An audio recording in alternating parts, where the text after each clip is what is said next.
Blog Talk Radio. Good evening. Welcome to the show.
Thank you for joining us, Don and Ben.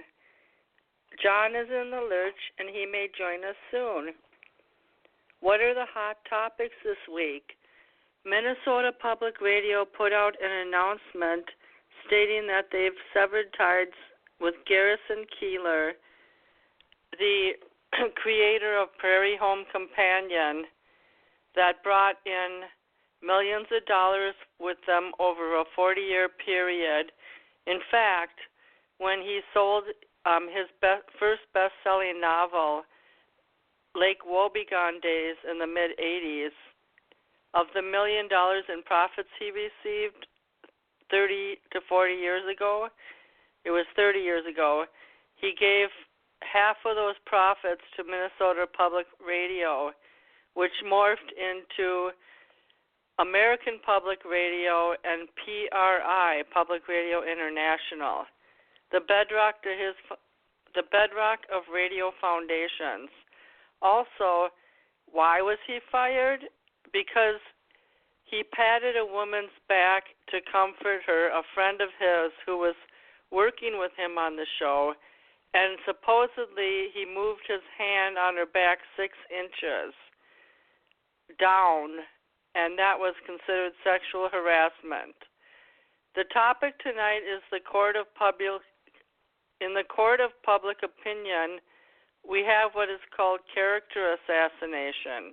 Now, with Matt Lauer, it appears that there's a most consistent pattern of behavior that he exhibited even in his office, supposedly, where he exposed himself on some level.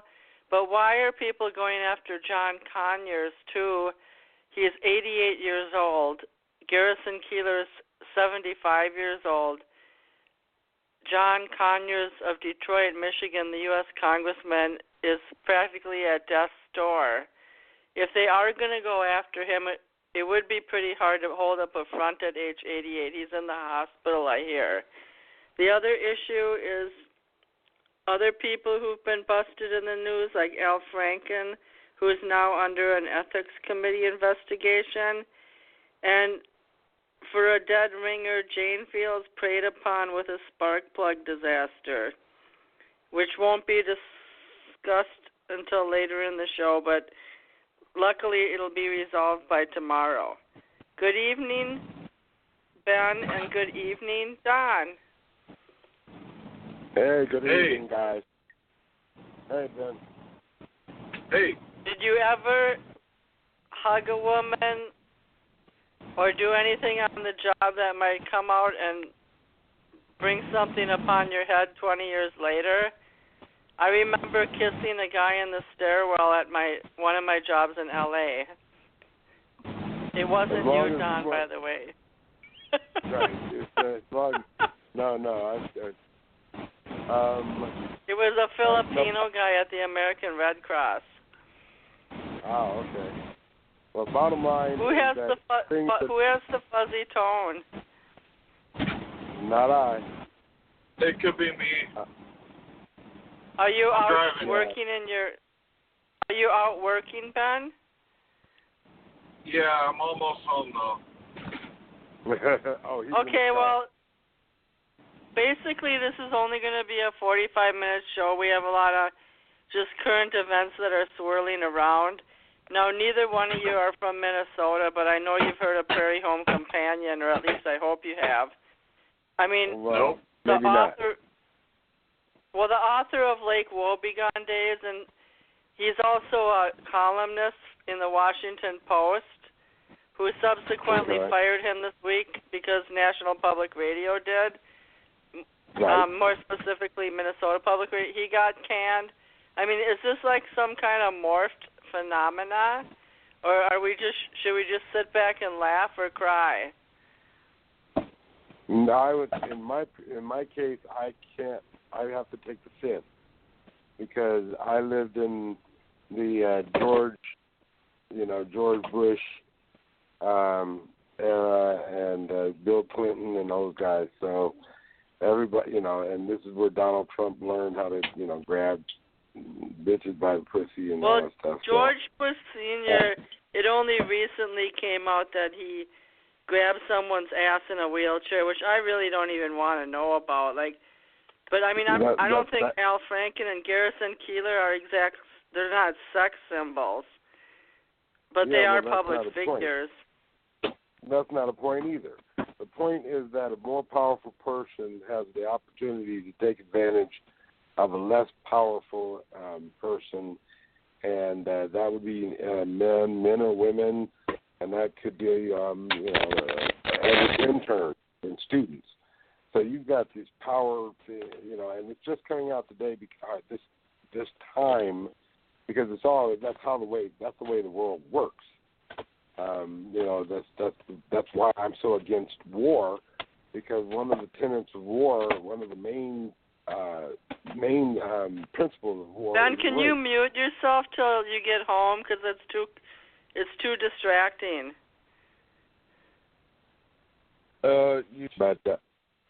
You still hear that?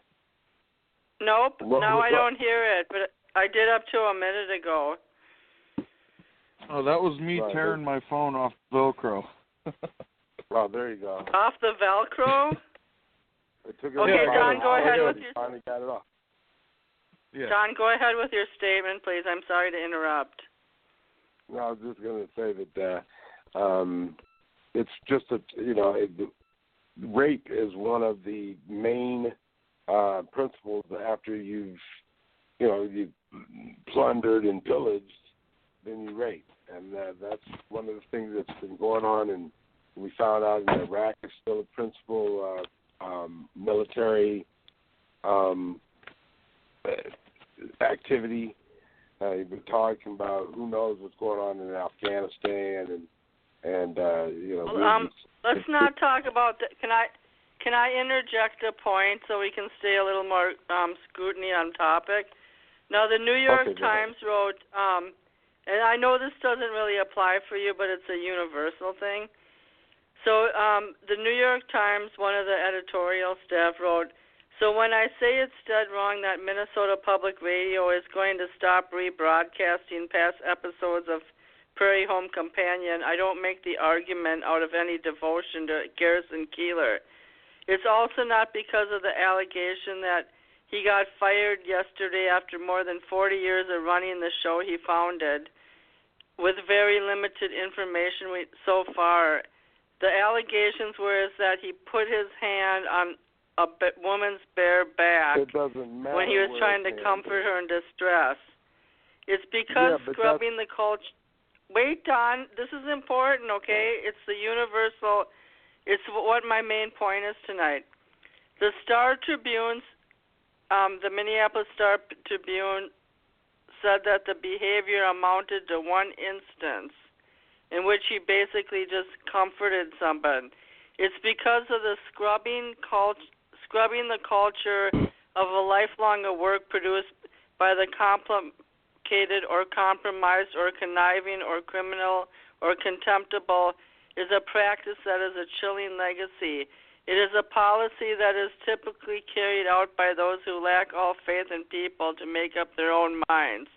One of the greatest things the past 2 months has proven is that Americans, especially American women, are more capable of rendering their own judgments.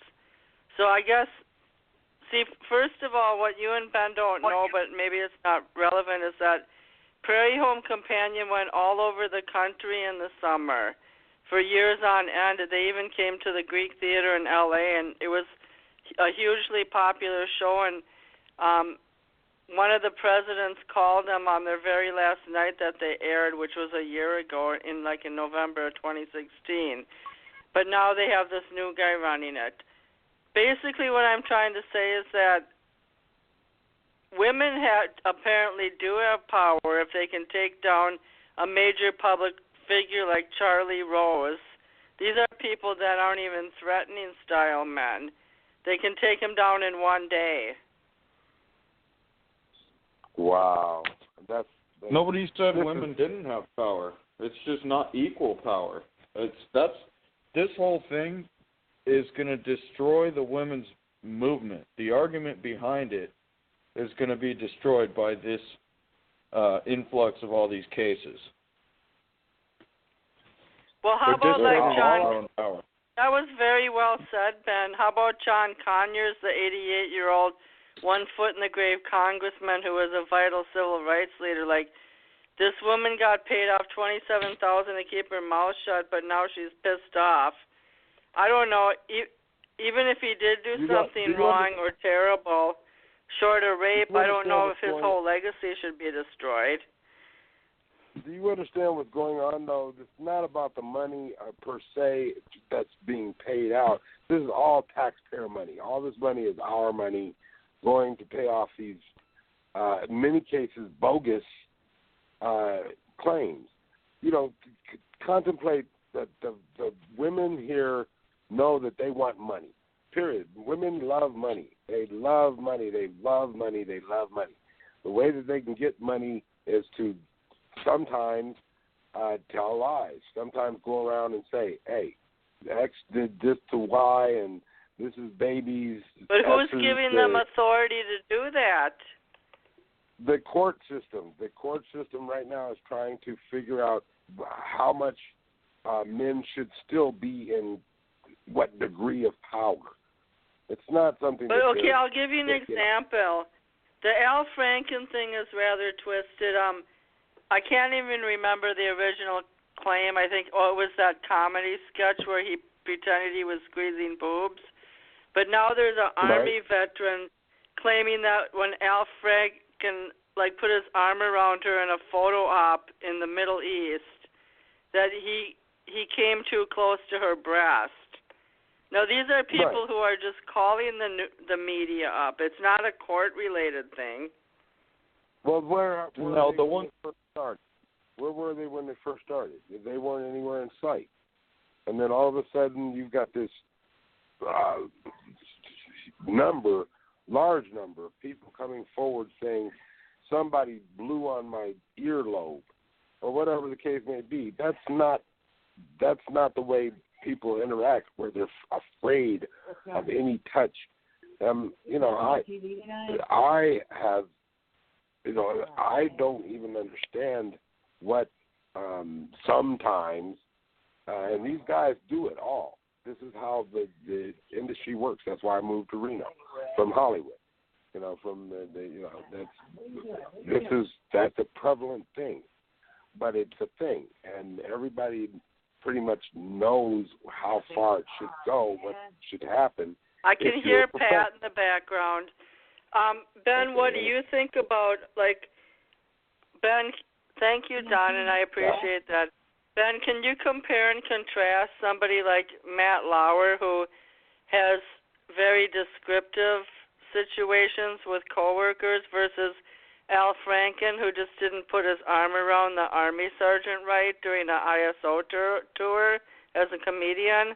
Can you compare and contrast that?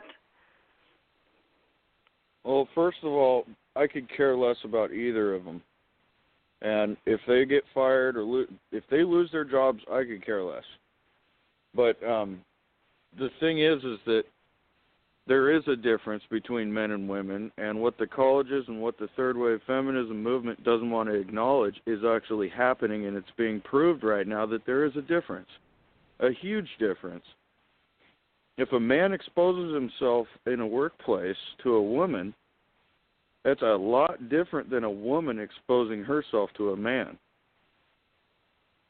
Right. She'd probably end up in the back alley having a lunchtime folly. If she was trying to seduce, if she's trying to seduce someone at work, most men wouldn't complain unless she's ugly. What do you know about that, Jane? No, I used to work in Virginia, and my pastor's wife said that some women were selling their bodies at lunch for $5 a pop in Virginia in the old days, and they needed money, so it was like some kind of weird network. It was a network of bizarre prostitution. It was free for me.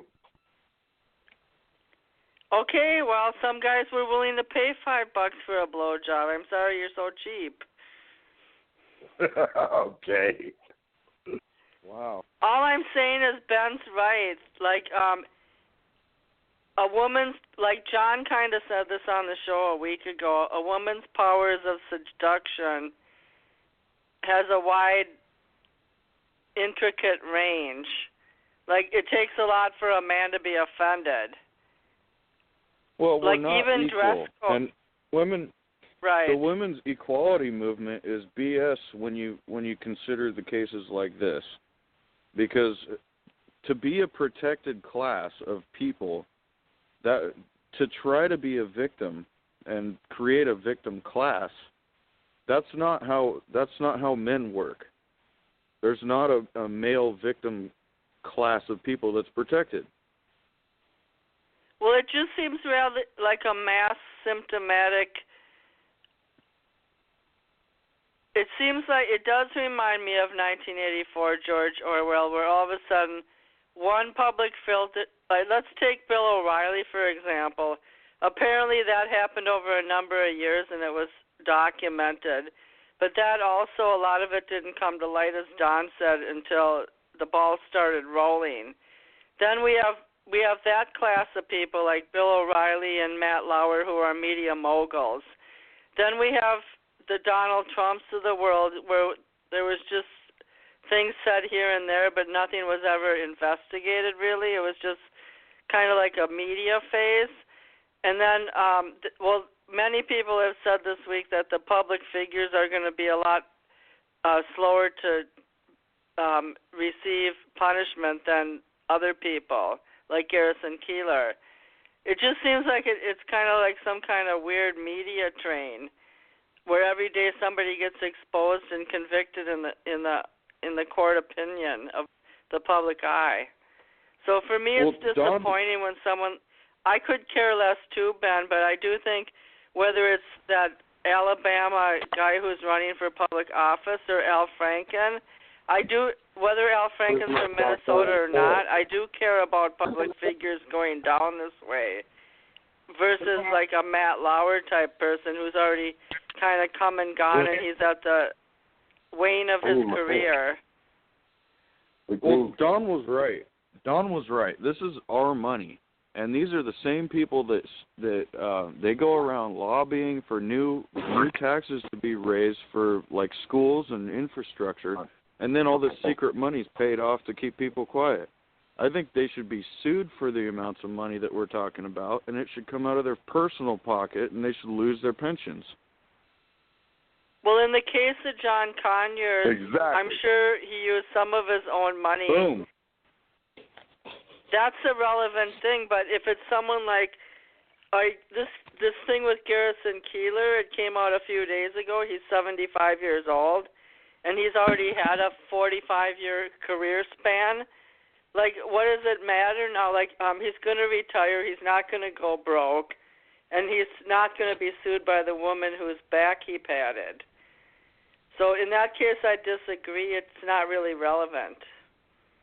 Maybe he thinks it's time to retire. Maybe he's tired. Maybe he wants to just enjoy the rest of his life and he doesn't want to deal with anything.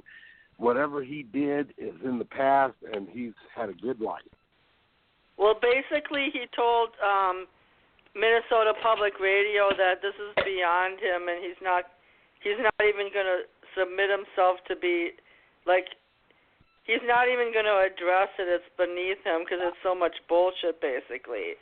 Like, if he had been accused of raping someone in a hotel room, that would be different. But patting someone's back and having your career destroyed over that, for Christ's sake, I mean, that's beyond a joke. And that's what I just said. Essentially, he's just tired. He's going to ride off into the sunset. He might have to pay a fine or a fee to somebody, but he doesn't care because that's going to end his the time in the sun, and he had a great time, and you can't blame him. So, the more people remember lie that about pastor it, the less. Who got busted, Jimmy Swaggart, for picking up a hooker on the side of the road? I mean, now in that case, about being so high and mighty. All these people claim devotion to God's word and then exclusivity. Well, that's what I was going to say.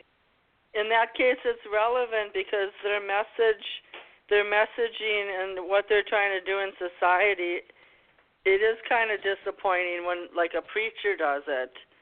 But when someone shares heartwarming stories, like this Garrison Keillor guy, his whole show was about. Meryl Streep was in the movie about the radio show Closing. It was produced by Robert Altman. When it's heartwarming stories of the American heartland that people go for nostalgia, where they hear like cowboy songs and folk songs, I mean, this guy has a reputation to uphold too. It's paradoxical. Someone like Al Franken, he already had a bad reputation in some circles for making bad jokes about women during his comedy years. Okay, I'm going to let you guys talk a minute because I feel like I'm hogging the show. Well, you're kind of a homer. You're just, all of these folks that are coming. Okay, all of these folks that you're defending are from home state or a state that you've had an allegiance to, and these guys, you're taking on a particular interest in them. Well, it's like colloquialism. Of course, it's like finding out Bob Dylan is a transvestite. I mean, he's like a Minnesota legend. Who said that he was a transvestite? Bob I'm Dylan making was a a joke. Like, if it would be like you, Don, your most beloved person in Nevada or Wisconsin. You know, like Father Grappi finding out years, like a Martin Luther King where he cheated on. We found out that he cheated on a college paper. I mean, these kind of things do affect our psyche. Yes, they do. And I'm not going to lie about that. But then I'm you know saying that sometimes that nobody's perfect, and some people try to make them out more perfect than they really are. Okay, so go ahead, the Ben. Mayor of Seattle. Did you guys hear about the mayor of Seattle last year getting removed from office? Vaguely, but I can't even, to tell you the truth, I can't remember why. No. So the mayor of Seattle, and it didn't surprise me at all. That guy was I could tell he was a freak. A nut job? Yeah, well, he was a gay pride activist, and he spent like ridiculous amounts of money to cater to the gay pride like side. the gay movement. Basically, he spent like $60,000 or $70,000 in tax money to paint rainbows on the sidewalks, and you know everybody that wasn't gay or liberal was like, yeah, Seattle's just screwed because of that guy. Well, he ended up having some sexual problems with an underage male prostitute that came out against him several times. And every time before, it was just kind of, shrugged off. But this time, it stuck. Wow. And, but the media didn't go nuts about it. It was gone. I mean, it was over with, and then there was a new mayor. So. Well, I mean, I don't. When you say to me, that seems legitimate, but I'm talking more about bandwagon character assassinations, where one day it's one person being like a Bill Cosby situation, like he was the family dad, American television dad for years. I mean, it's harder to take with some people than others. But you're right. Well, sometimes the way he was on the side of the media. The media was on his side. He was basically doing everything that they wanted out of a mayor. That's why they totally ignored this bombshell story and just let it slip by. I agree, and I think that's a legitimate point. And the only reason I'm bringing all this up is so much has happened at once. Like, let's just take this as an example, and I'll stay away from my Minnesota cohorts.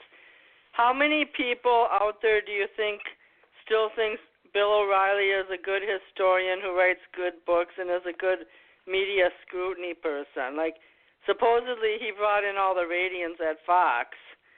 So how many people still think he is a semi-decent human being who just fucked up? What would you guys say? I like him, and I think him getting removed had a little bit to do with him grilling Obama so bad.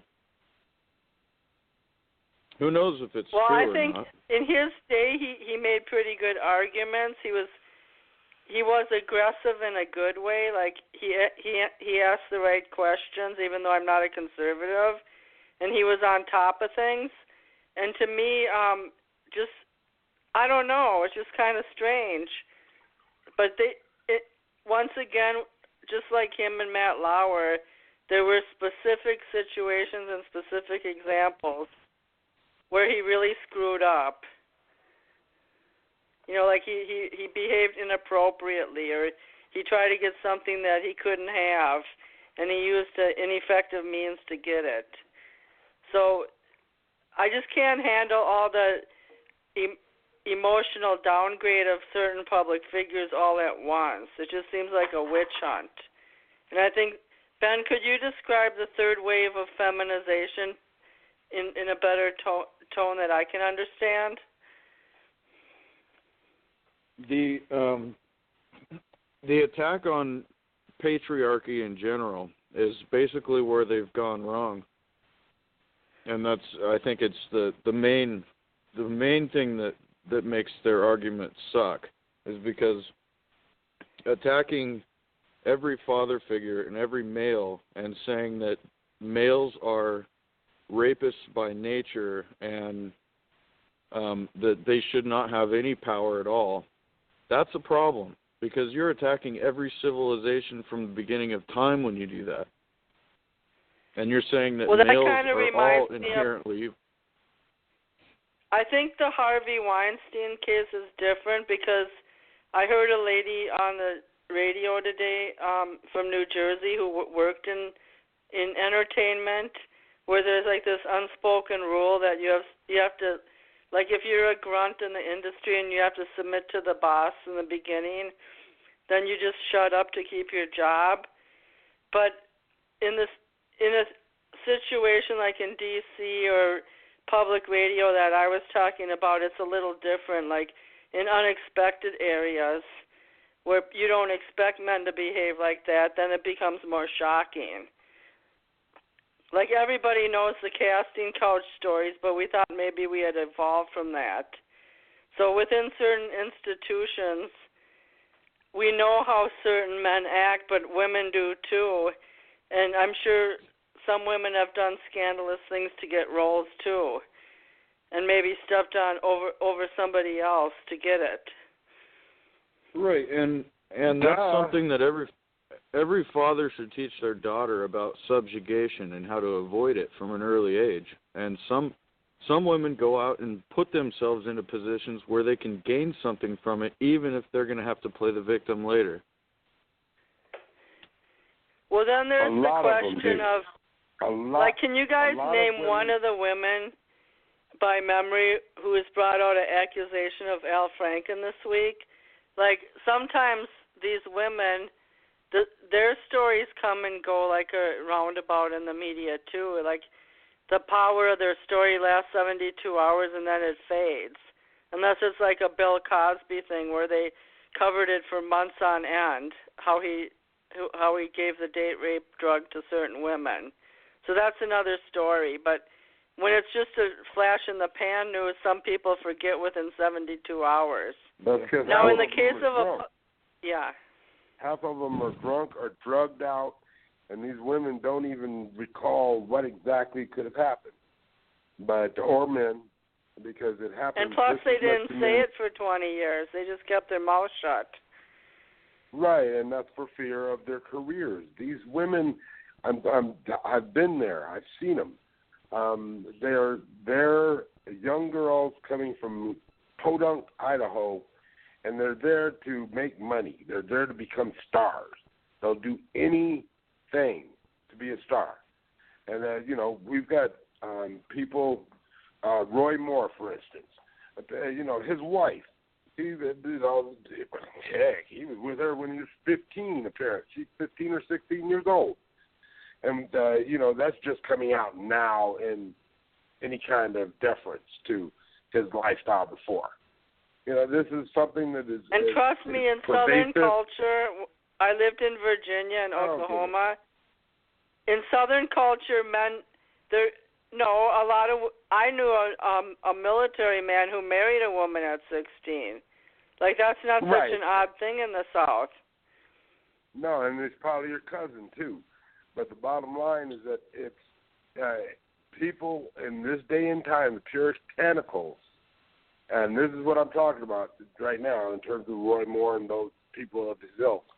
The puritanicals are so ensconced in that holier than thou, having to be perfect, biblical, Christians or whatever, godly, and then they lose sight of the humanness of humanity, which is, what I did in certain instances, but you lose sight of what is really moral, what's right, and, now, if I ever thought of a person touching my, 17, 15-year-old girl, I'd be enraged.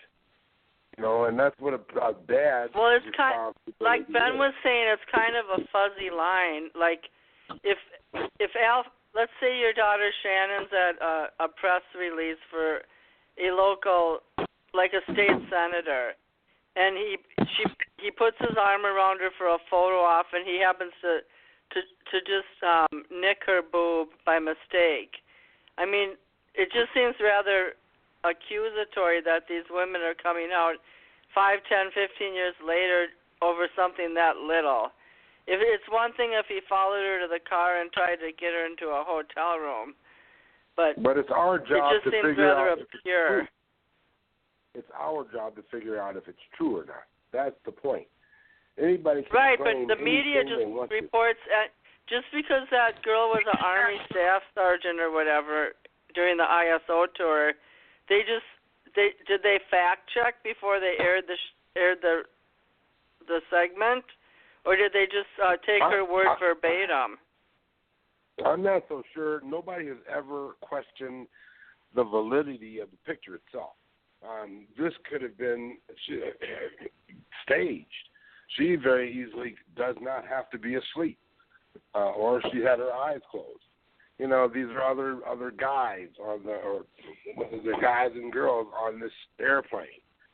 This could have been. No, I'm talking about the Al Franken one where I'm looking at this picture of the woman. She's leaning sideways into him, and he has like this sweatshirt on for the ISO tour, and they're cheek to cheek, and he has his arm around her, and I don't see him touching it, going anywhere near her boob. That's then. This is, you know, there are many seconds between that picture and before and after. But you know, the bottom line is that these men it's a culture. They don't think twice, and the next thing you know, that they're in a compromising position. And this happens, you know, the wives, they get a hold of this, and those who are naive enough to know that politics and monogamy mix are stupid as hell, and so they get this, you know, picture, and the next thing you know, they're filing for divorce. And this guy only has a picture of him grabbing, you know, his hand closely around somebody's butt cheeks or whatever, the carry boobs or whatever. But the bottom line is that this is normal. This is normal activity. And okay, we only have 9 minutes left of the show, so give Ben a chance to respond, please. Go for it. What this makes me think of is, do you guys remember how bad the media and people viciously made fun of Mike Pence when it came out that he does not go to dinner without his wife with a female colleague? Do you remember how bad they made fun of him because he's such a square? He doesn't go out to dinner. Well, look at like where he said, he won't go out to eat unless his wife is present when there's another woman involved. He avoids the appearance of evil, or he avoids the situation that can be manipulated to drag him into a bad place. So I don't make fun of him at all. There's not a lot of guys like that left that will do that. So they can make fun of him all they want, but look at all these people that have these problems that don't follow that. You'll never know if it's true or false. Well, that's the same reasoning for Sharia law, is that the men, the Muslim men, do not trust themselves, and so they have to have the women covered up. That's not even close. If you want to put yourself at the what if it's avoiding a malevolent woman? You can go out to dinner if she has a political agenda. You can be manipulated. You can be changed by the pretense of the entire Bible, Quran, and everything else is that women are manipulative. That women are maleficent. That they are bad. That's the whole pretense of the Bible. No, that's not. Can I ask you guys a bigger question before we end the show? How about Hillary Clinton? She was somewhat a victim of her husband's inappropriate behavior, but then again, when Donald Trump bullied her or tried to put her in a box because of her feminine, like because she's a woman, who won that public struggle between Clinton and Trump? Trump. He did win Everybody because knows he was right. people just accepted him for who he was, and knowing that he has a background with women and that he likes women. Like, people just said, okay, well, he never raped. Yeah. He was bringing up Bill Clinton. Everybody, there's no debate there. Bill Clinton has raped people, and Hillary helped hide it all. Well, I don't think he's raped them. I think he's seduced the wrong people. So I think you should... Oh, wait, supposedly he did rape Juanita Broderick and inappropriately did something to Paula Jones. You can find a better list than that. The list is miles long. Well, I just threw that out there, Ben. I'm a little tired tonight. I'm not on my A game. People need to let the Clintons go to jail because it's really going to be good for Chelsea Clinton to see justice happen to her parents. That's pretty forceful. No, that's how justice works. Well, I think our media is kind of twisted, and I'll tell you why. Even for Hillary to put a book out called What Happened, which I consider a strange title, it almost seems like an excuse to why she lost. Like, why couldn't she just, put a more evolved title up and then just explain what happened, not title a book What Happened, because she doesn't have the full authority to describe what happened when there's so many different kinds of voters. Whether they voted legitimately or not for Donald Trump, I don't know. It just seems like it doesn't really matter how the media handled her womanness versus Donald Trump's arrogance. He still won, and people still chose him, so that's just the way it is. Now, if that was a female-male struggle, kind of like in a Greek-style manner, like in a larger-than-life Greek god manner, then maybe that's what it was, but it still happened, and we still had to witness it.